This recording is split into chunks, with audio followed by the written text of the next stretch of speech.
Are you working on Janet Yellen's Fed yet? I haven't quite got there yet. I'm only on page one. So page one of it, yeah. Waiting to see 6 more meetings for the chairman. That really caught me. Mike, I think you had that number earlier today. 6 more meetings for the chairman, and we're really coming to the end of a presumed end of the term. End, yeah.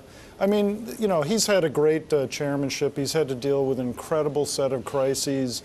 He's going to be a hard person to replace, hard shoes to fill. When you look at this release today, is this too much information? Are we getting too much transparency within our microanalysis of a statement, and then we go on to the frenzy of the minutes in a number of weeks? Yeah, I mean, this is a placeholder. The Fed's not ready to do anything new here, so they're buying a little bit of time. So they need to acknowledge the economy's a little weaker, acknowledge that inflation's a little low.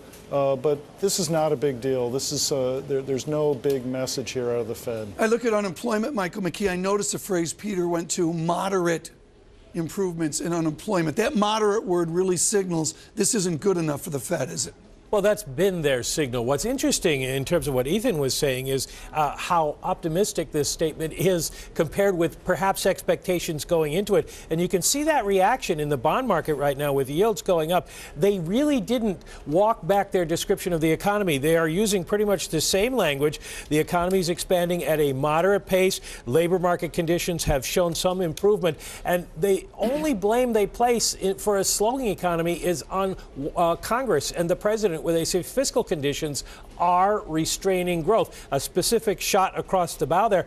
And I was surprised there's really no change. There is no change in the inflation language. They're not acknowledging that they've got a disinflation problem at this time. We got some special charts for you. Bring up the inflation chart right now. Let's rip up the script and go to this because, Ethan, you've got a double-barrel call off what Michael just said of an inflation mandate and a jobs mandate. The bottom line is it's about the real economy, but you buttress that with low inflation. Suddenly disinflation and the core PCE deflator, a favorite of people like you, is off a cliff. Is that safe to say? Well, I think that, remember that the Fed doesn't react to 1 or 2 months, and we've had 2 months of weak data, so it's too early for them to get really alarmist about the weakness in growth. But we think going forward that they are missing on both mandates. Remember, every member of the FOMC, Hawk, Dove, Uber Hawk, Uber Dove, every single one wants 2% PC inflation, and it's only running at about 1%. So they are missing significantly on their inflation target.